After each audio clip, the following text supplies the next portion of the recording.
attract a mate. Attracting a mate, exactly. So, other than humans, it seems that other animals use music, or what we would call music, to attract a mate.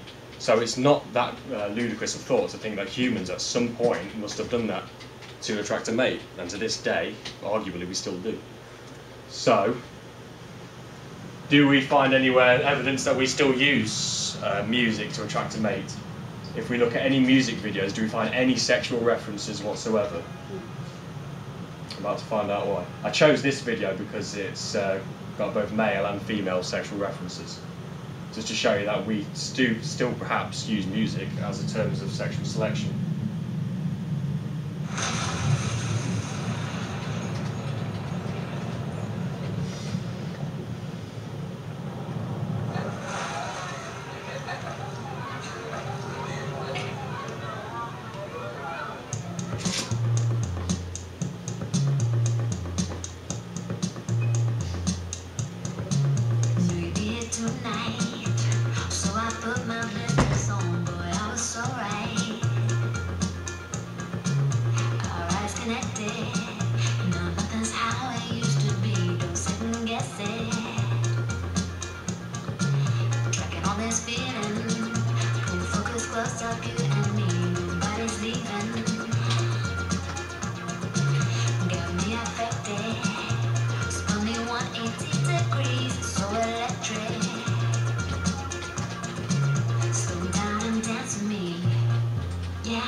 I don't listen to much pop music, but every time I turn the TV on and look, I see videos like that all the time. And I've been like that for years and years, videos like that. So perhaps there's something there to show that we still do use music for sexual selection. But like memes, Darwinism has a problem as well. As Gary again was saying last week, everything involved with music and on the neural level is so incredibly intricate that to explain the gradual evolution of that is incredibly difficult and deems the whole thing very improbable. Right, but last but not least, the side effects. Does music merely piggyback on other things and music hasn't actually evolved or had any particular function? Rhythm simply perhaps coincides with our love of symmetry, which is why if you look anywhere around you, 90% of the objects in here are perfectly symmetrical, as are you.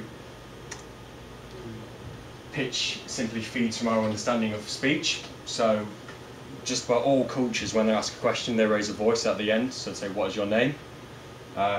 Understanding that pitch is a great form of communication. Without our understanding of pitch, conversation would be pretty much impossible. So in terms of music, it just feeds off the same brain waves as we use for speech. And timbre is an appreciation of important natural sounds. So things that strike us as shocking in music could be that snapping of a twig, which people always use to describe sounds in the wild. And as he was saying again last week, music is an auditory cheesecake, an exquisite confection crafted to tickle the sensitive spots of at least 6 of our mental faculties. So just as a cheesecake has no particular value, it's not very nutritional, doesn't provide much energy, it does however satisfy us. Perhaps music is exactly the same. That's the end. Any questions?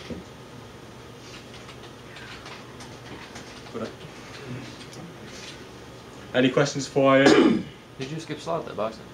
Did I skip slide? Oh yeah, sorry, there's my summary. So, summarise, memes shows ideas which spread quickly, they make their way from throughout the population. Genes has specific survival and sexual meaning. And then the cheesecake means mere byproduct, has no particular importance, just piggybacking on top of other important things, like I've just said. Any questions?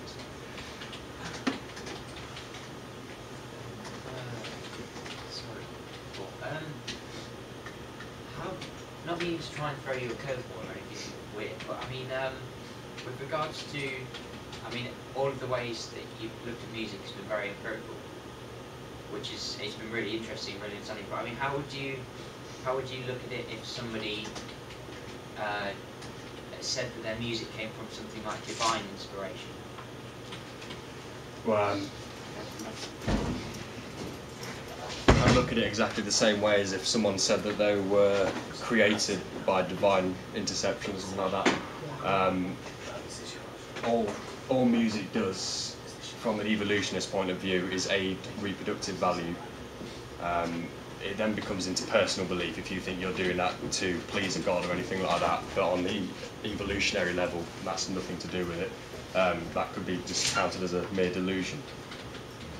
Yeah, I was just, because I mean, I think there was a lot of music composed in circumstances with people that, I mean, I don't follow this belief either. I was just asking because I wanted to know how you felt about it. Very, like people who, like members of the clergy or something, where they weren't really, they didn't do, well, they weren't involved in reproduction, say, for example, like pledges of, I know, abstinence and things like that, but still had a creative outlet.